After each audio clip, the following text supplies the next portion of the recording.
चीन भारत पर दबाव बनाने करता है विमान हादसे। उत्तराखंड में चारधाम यात्रा के दौरान रविवार 15 जून को बड़ा हादसा हो गया है। गौरीकुंड क्षेत्र के केदारनाथ धाम से गुप्तकाशी आ रहा हेलीकॉप्टर हादसे का शिकार हो गया। हादसे में 23 महीने की बच्ची सहित 7 की मौत हो गई है। उत्तराखंड के रुद्रप्रयाग के गौरीकुंड क्षेत्र में यह बड़ा हादसा हुआ है।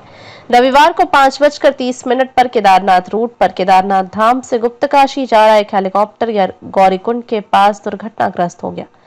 रविवार सुबह आर्यन कंपनी का हेलीकॉप्टर दुर्घटना का शिकार हो गया। इससे पहले उत्तरकाशी जिले में 8 मई की सुबह एक दूसरा हेलीकॉप्टर हादसे का शिकार हो गया था। इस हादसे में पायलट समेत 6 लोगों की मृत्यु हो गई थी, जबकि एक घायल एम्स ऋषिकेश रेफर किया गया था।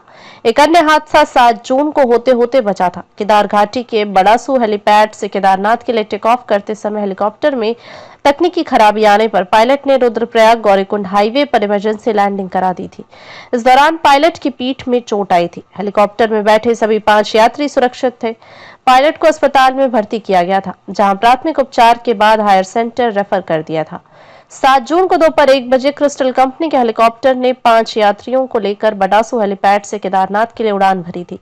हेलीकॉप्टर हेलीपैड से बमुश्किल 2 मीटर ऊपर उड़ पाया था कि तकनीकी खराबी आ गई, जिसे भांपते हुए पायलट ने नीचे रुद्रप्रयाग गौरीकुंड हाईवे पर इमरजेंसी लैंडिंग करा दी थी, जिससे हेलीकॉप्टर की टेल क्षतिग्रस्त होकर सड़क पर खड़ी कार पर गिरी। साथ ही हेलीकॉप्टर के पंखों की चपेट में आने से एक दुकान का आगे का हिस्सा भी क्षतिग्रस्त हो गया था। संयोग से उस समय हाईवे पर कोई वाहन और राहगीर नहीं गुजर रहा था, नहीं तो बड़ा हादसा हो सकता था। लखनऊ में सोमवार 16 जून को एक विमान एयरपोर्ट पर उतरते समय दुर्घटना का शिकार होते बचा। इस विमान में 250 लोग सवार थे। दूसरा विमान हांगकांग से भारत आते समय वापस लौट गया।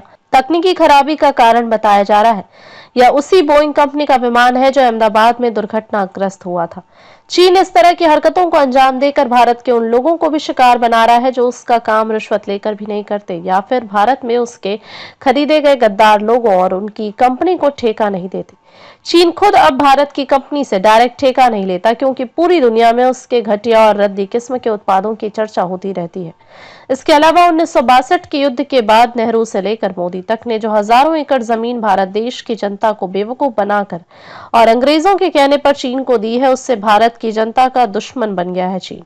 इस तरह की हरकतों से चीन भारत की सत्ता और सेना दोनों पर डर और दबाव बनाता है, ऐसे सूत्र बता रहे हैं। खबर को शेयर फॉरवर्ड कर पूरे विश्व में पहुंचाकर विश्व गुरु भारत में सहयोगी बनकर बिना वर्दी के सैनिकों की तरह आप भी अपना कर्तव्य निभाइए। देश और दुनिया की ताजा और विशेष खबरों के लिए देखते रहिए सैनिक गर्जना न्यूज चैनल। नमस्कार।